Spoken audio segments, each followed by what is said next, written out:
It's in the gay anthology.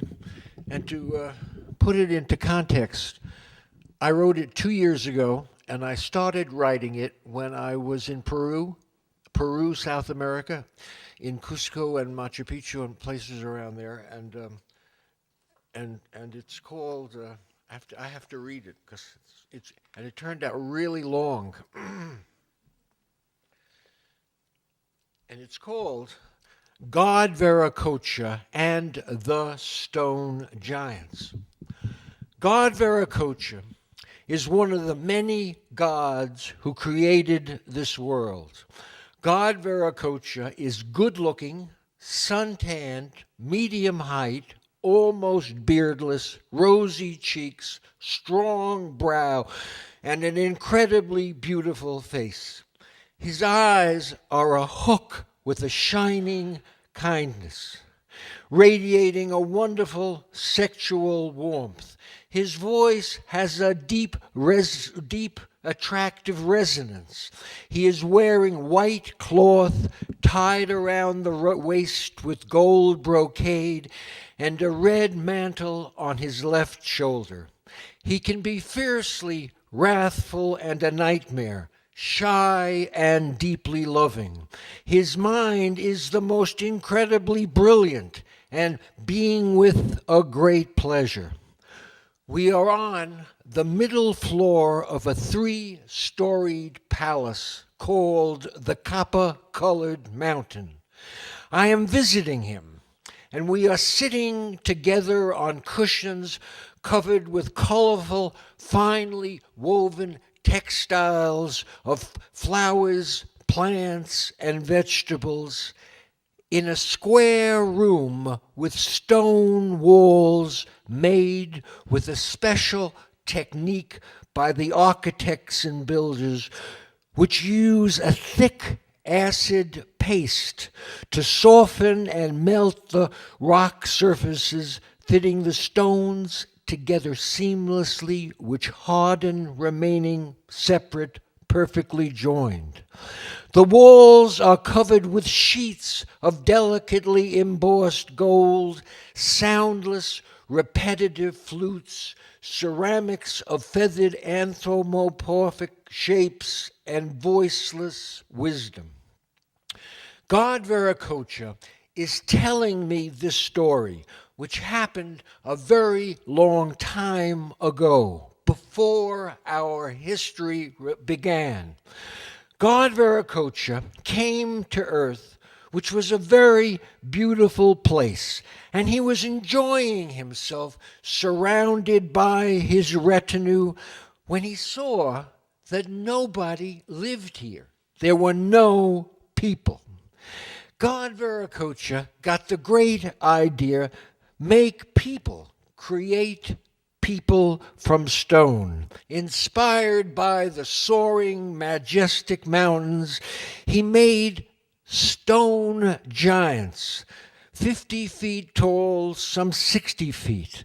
Their legs were black basalt from the oceanic ridges of tectonic plates, pelvises of bluestone oozing rust, torsos of gray granite with sheens of quartz crystals, arms of wrinkled sedimentary rock ribboned with color.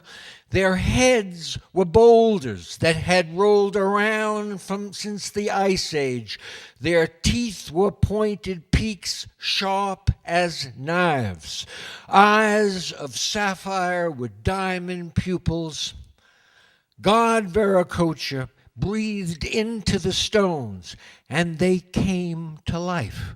When they walked, the earth trembled. When they made love, the earth shook.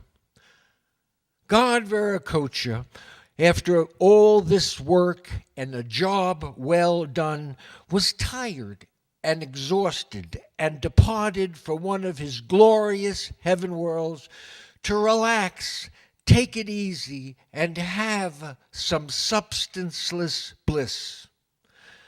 Preoccupied by his divine activities, he occasionally fondly remembered the stone giants on earth, sent them blessings, sometimes in the form of gold and business opportunities, and sometimes in gusts of celestial wind filled with useless good things. But basically, he forgot about them.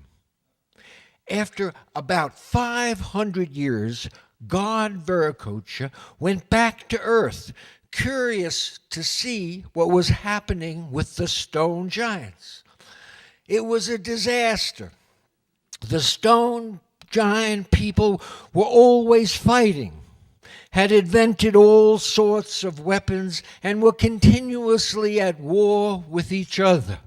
Slingshots hurling boulders, spears made of 50-foot oak trees, rocks tied to ropes swung on circles over their head, released as multiple projectiles, huge bow and arrow missiles, spiked wood clubs, axes called neck breakers made of stone tipped with copper, horrendous, mindless violence and cruelty, surfing the lava flows from the volcanoes.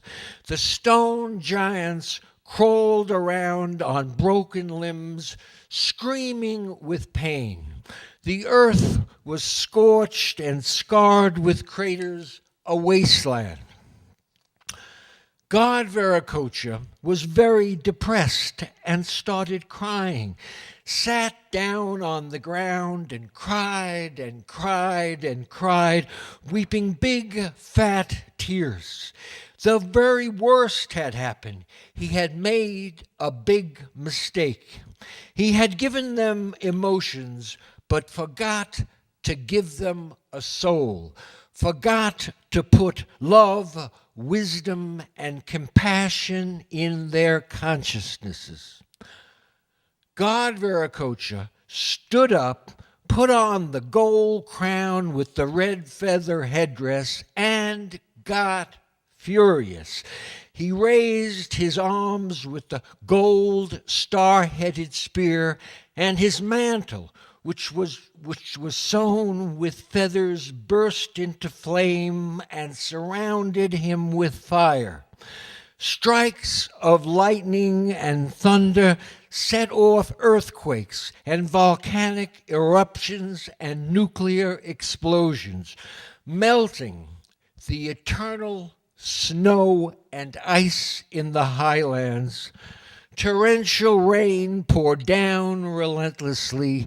The salt sea rose up, covering the mountaintops, and a great flood destroyed the stone giants, annihilated them completely.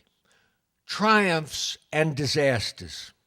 Still today, you can see the remnants of the disembodied giants, broken rock thighs protruding from mountains, cracked torsos embedded in hills, stone bellies laying in valleys. God Viracocha can also see the future as well as the present and past, and interned in the mountains along with the broken stone giants are the dead of the massacres of the conquistadores and the army and terrorism of the Shining Path, executions and epidemics, car bombs and death squads, 6 million people dead then, and 70,000 people killed now. The Quechua language lost and culture destroyed. It was very depressing. The very worst was true. God Viracocha departed earth broken-hearted, disappointed, and disgusted, and went to one of his highest heavens, the palace of the union of great bliss, to forget about it. And he forgot about it. But every once in a while, with a fleeting minute, he remembered the horror of the stone giants and the hell he had made. God Veracocha is telling me this story. I am visiting him in the palace of the copper-colored mountain. We are drinking, smoking cigars and joints, and have coca leaves in our cheeks. Talking to him is touching him. Hearing him is the warm tenderness of his embrace. Put your arms around me, baby. Hold me tight. Put your arms around me, baby. Hold me tight. Warm, naked skin, huge hugs, deep kisses, feel really good. Happy, thank you, more, please. Happy, thank you, more, please. Happy, thank you, more, please. Happy, thank you, more, please. Dicks, tongues, tits, and assholes, kissing in our heart, minds, substanceless amyl nitrate, pulling free in full glory, in one taste, without concepts, without substance, formless and emptiness. Coming makes your life longer, a long life blessing as a bonus. Catch the afterglow, an eternity in bed, doing nothing, resting in great perfection. I can feel in the mind of God Veracocha a subtle residue of sadness, almost imperceptible, the trace of something unresolved. Sure enough, shortly after, in a spontaneous burst of curiosity, he puts on the headdress and the crown, mounts the shoulders of the golden-winged hummingbird, and goes back to earth to see what is happening. He was very surprised. It had become beautiful again. Green trees covered the mountains, forests of flowers, rivers of crystal clear water. He started laughing, laughed and laughed and laughed. It was totally wonderful, an earthly paradise. But there was nobody here, no people. God Veracocha is an artist.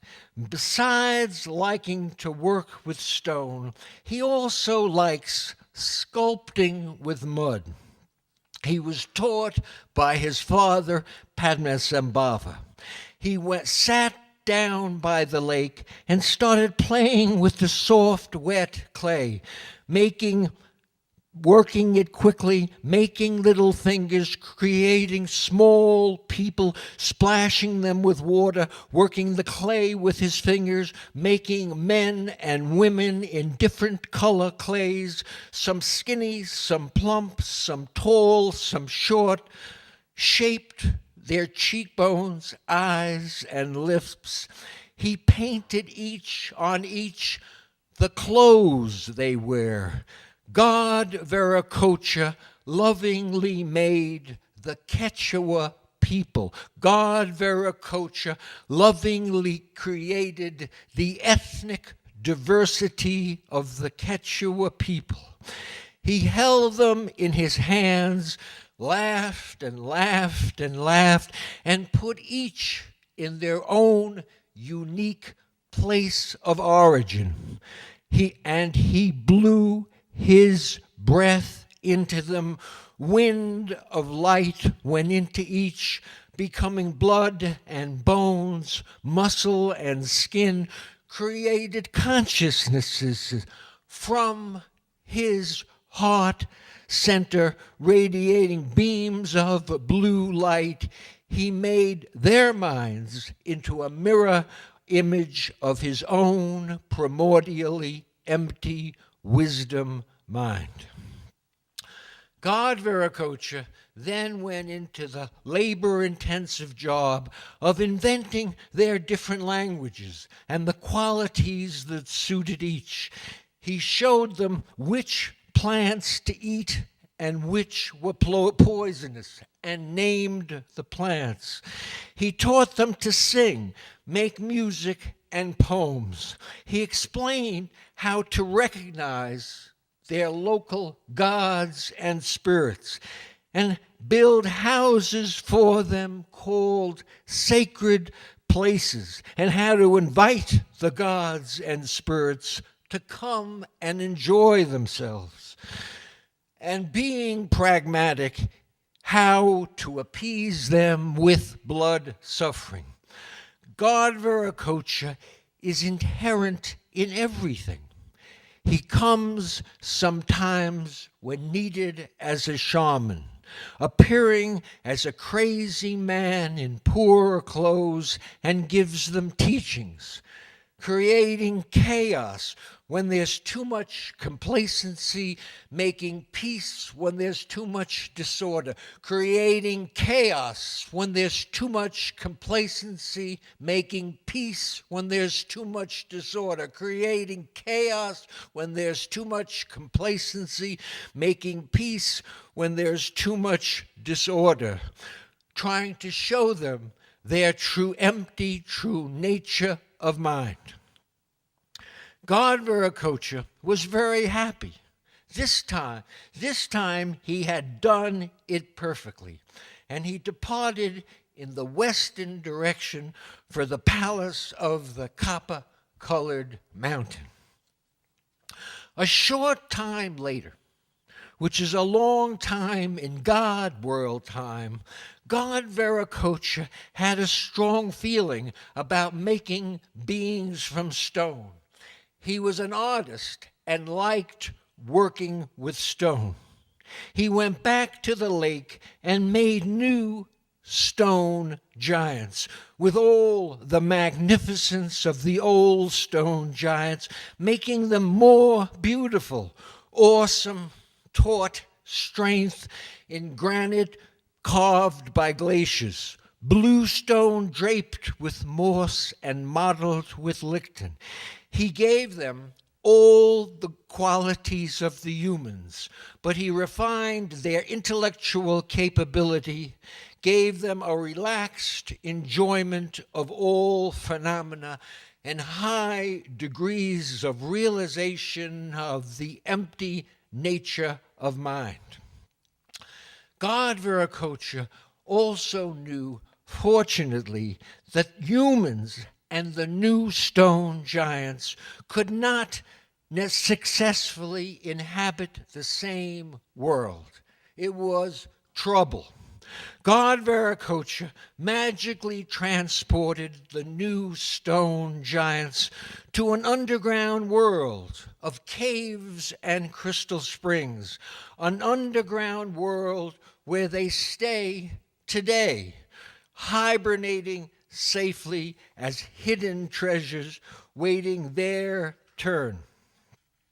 When the time and conditions are right, the new stone giants will come back into this world, have places when they have been properly invited, have places to stay, and or the auspicious circumstances created. According to recent oracles, forecasts, and the feelings of other gods, the time is right now. The new stone giants are coming. The glorious God Viracocha has visited Earth many times in many forms. And when he comes here today, it is very upsetting, distressful, and depressing. He could annihilate the old stone giants, but with great compassion, he cannot destroy the human race. Now, when you see an old woman sitting alone in the street, waiting in a bus station, any public place, a desolate woman weeping tears for the suffering created, it is God, Viracocha, visiting us.